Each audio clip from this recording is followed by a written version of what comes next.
안녕하세요, 일렉트로캠입니다. 오늘도 이 테슬라의 업데이트된 소식들을 전달해 드릴까 하는데요.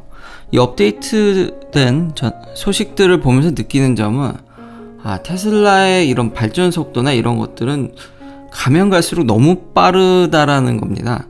이제는 경쟁사가 과연 쫓아올 수 있을까라는 의문점이 들 정도로 배터리면 배터리, 내부 소프트웨어, 더군다나 이제 일론 머스크가 소유한 이 스타링크 소식까지도 지금 보면은 전방위적으로 이 변화 속도가 너무너무 빠릅니다. 마치 이제 테슬라 차량들은 정말 스마트폰화되는 일종의 그냥 스마트 기기화돼서 정말 순식간에 업데이트돼서 완전히 우리가 이제는 정말로 패러다임이 바뀌는 세상에 살고 있는 게 아닌가라는 이런 착각이 들 정도로 테슬라의 변화 속도가 너무 빠릅니다. 그래서 저도 이런 스탠스가 계속 변화무쌍하게 계속 바뀌는 것 같습니다. 물론 뭐 좋은 쪽인 거죠. 테슬라를 좋아하는 쪽으로 바뀌는 거죠. 너무 빨리 변하니까요. 일단 배터리 부분에 있어서 파나소닉이 지금 라인도 증설하고 라인도 지금 갈아엎고 있습니다. 물론 4680 배터리도 이제 생산하겠다고 공식적으로 발표를 했죠. 테슬라 쪽으로. 그러면서 지금 셀도 충전 속도를 더 빨리 증가시키겠다는 겁니다. 근데 이런 이야기가 왜 나오냐면 그 전에 지금 테슬라가 중국에서 LFP 배터리를 씁니다. 그리고 그걸 지금 유럽으로 수출하고 있죠. 근데 이 LFP 배터리가 충전 속도를 테스트한 내용들이 지금 이렇게 트위터에 올라왔는데 기존에 파나소닉이 만드는 NCA보다 낫다라는 이야기들이 이렇게 흘러나옵니다. 그러니까 그거에 대응해서 파나소닉이 이렇게 바로 뉴스를 내놓은 것이죠. 왜냐하면 이미 테슬라를 꽉 잡은 이상 결국 테슬라 아래에는 여러 배터리 업체들이 있기 때문에 결국 이게 테슬라가 원하는 그림이죠. 배터리 업체들끼리 경쟁하게 돼서 결국 더 나은 제품을 내게 만들고 더 싼 제품을 자기한테 공급하게 되는 그림이 결국은 지금 제대로 맞춰져 가고 있습니다. 아마 중국 업체에서 내부 저항을 줄인 것과 이게 지금 LFP 배터리가 온도에 있어서 조금 더 여력이 있기 때문에 기존 논문들을 통하면요. 그래서 이제 충전 속도를 좀 더 끌어올린 게 아닌가. 뭐 그렇다고 해서 아주 높은 속도로 처음부터 계속 충전하는 건 불가능합니다. 이 테슬라의 슈퍼차저들을 보면은 V3 슈퍼차저만 가더라도 제가 여러 번 보여드렸듯이 250kW면 뭐합니까? 그게 한 20% 넘어가면 그때부터 속도가 줄거든요. 그거를 지금 사람들이 기대하는 거는 그래도 반 정도 찰 때까지만 와주면은 참 좋겠다라는 의견들을 많이 이야기하거든요. 아마 그런 쪽으로 발전할 것 같은데 여튼 정말 중국에서 이렇게 발전된 것을 내놓으니까 바로 파나소닉도 이런 업데이트된 소식을 내놓고 일론 머스크 역시도 LFP 배터리를 좀 더 확대 쓸 것 같은 이런 트윗도 있습니다. 당연히 4680에도 LFP를 좀 생각하는 것 같긴 합니다. 그러니까 4680 셀은 그 포맷이지 그 안에 케미스트리는 얼마든지 바꿀 수 있으니까요. 또 하나 이렇게 자세한 스펙을 찾아보니까 확실히 LFP 배터리에 좀 이점이 있는 게 기존의 스탠다드 플러스 모델에는 NCA 배터리로 50kWh가 채 되지 않는 요 정도 양을 보였다면은 역시 LFP 배터리답게 가격이 저렴하다 보니 이미 50kW를 상회하는 용량을 보여줍니다.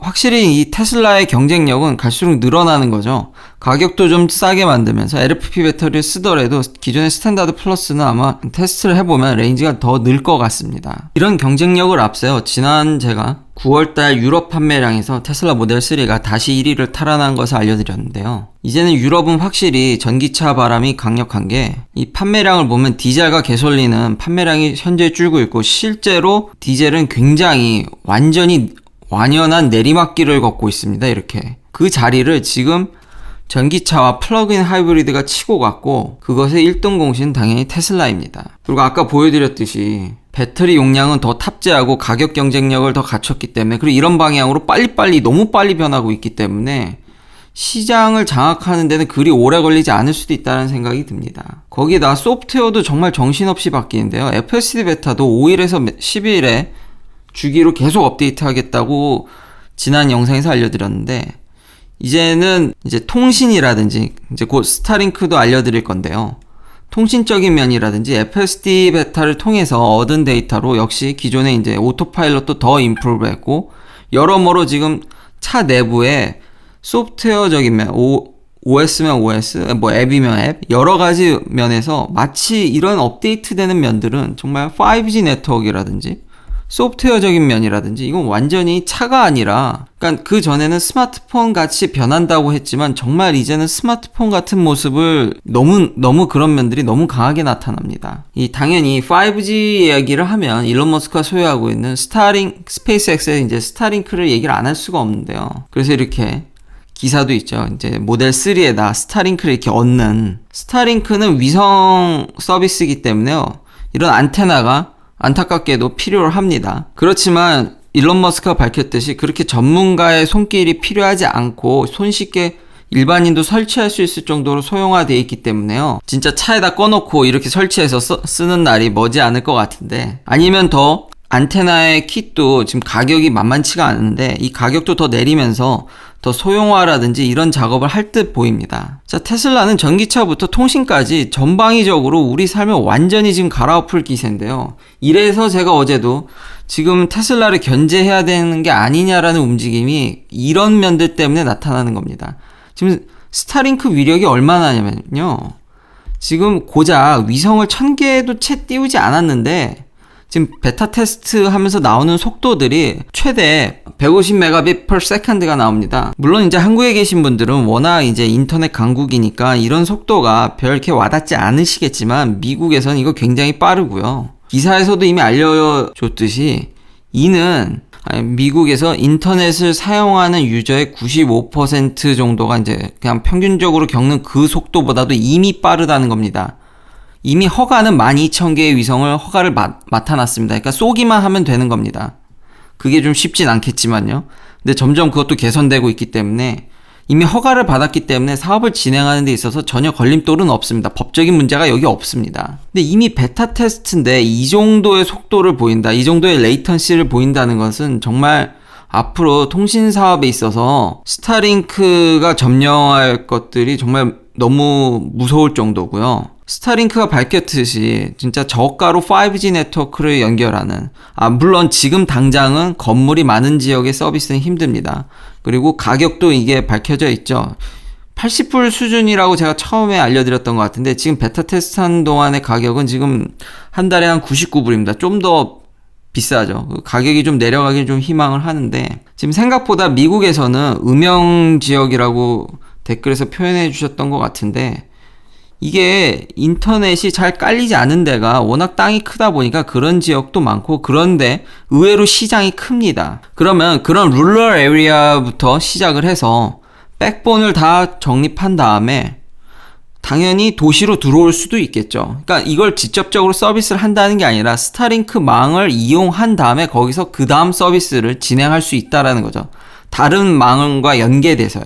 혹은 스타링크 서비스를 진짜 빌딩 꼭대기에 이런 위성 안테나를 연결해 놓고 그 다음에 와이파이로 쏜다든지 다른 여러 가지 방식들을 구상할 수 있을 것 같습니다.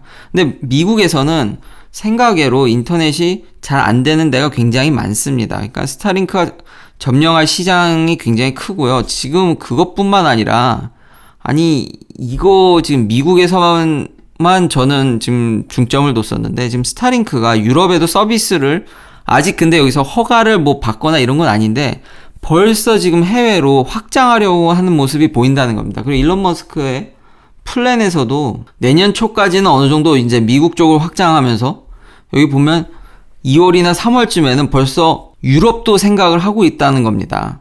이렇듯 지금 스타링크의 이런 확장 속도는 저는 미국 쪽만 생각을 했는데 벌써 유럽을 생각을 하고 있다라는 게, 그렇다면은 조만간 아프리카라든지 이런 시장들을 다 먹게 되면은 빠른 시일 안에 이 통신업계에 정말 거물로 성장할 수 있는 잠재력이 너무 어마어마하게 보여서 생각했던 것보다 지금 차뿐만 아니라 뭔가 이렇게 손대는 사업들의 이런 진행 속도가 무지막지하게 빠르다는 겁니다. 마지막으로 개표 방송을 보면서, 미국 대통령 선거 개표 방송을 보면서 느낀 점은, 이게 너무한 거 아닙니까? 어떻게 이게 지금 릴라이블 하다고 얘기할 수 있겠습니까? 그리고 어떻게 이게 지금 여기가 뉴트럴인 거라고 얘기할 수 있겠냐는 거죠. 제 생각엔 뉴트럴은 아무리 보수적으로 잡아도 여기나 여기쯤이 아닌가라는 생각이 듭니다. 그 도저히 이걸 릴라이블이라고 생각을 할 수가. 여기 폭스TV나 이런 친구들은 somewhat unreliable과 mixed reliability 이 중간에 있는데, 이렇게 큰 주류 언론들이 블룸버그부터 해서 CNN도 약간 레프트로 가 있지만 지금 그래도 most reliable한 뉴스를 이렇게 들어와 있는데, 요 범주 안에 들어와 있는데, 어떻게 이런 큰 대형 미디어가 이번에도 이렇게 제대로 예측을 못하는지 진짜 안타깝고요. 역시 모든 사람들은 정말 자기가 원하는 것만 보는 게 아닌지, 혹은 요즘 구글이라든지 유튜브도 제가 어떤 평양으로 이렇게 클릭을 하게 되면 계속 그쪽으로만 보여주거든요. 계속 더 클릭을 유도하기 위해서. 그런 알고리즘의 영향인지, 그래도 이렇게 큰 미디어 방송사는 이게 저 같은 개인 채널이 아니지 않습니까? 좀 더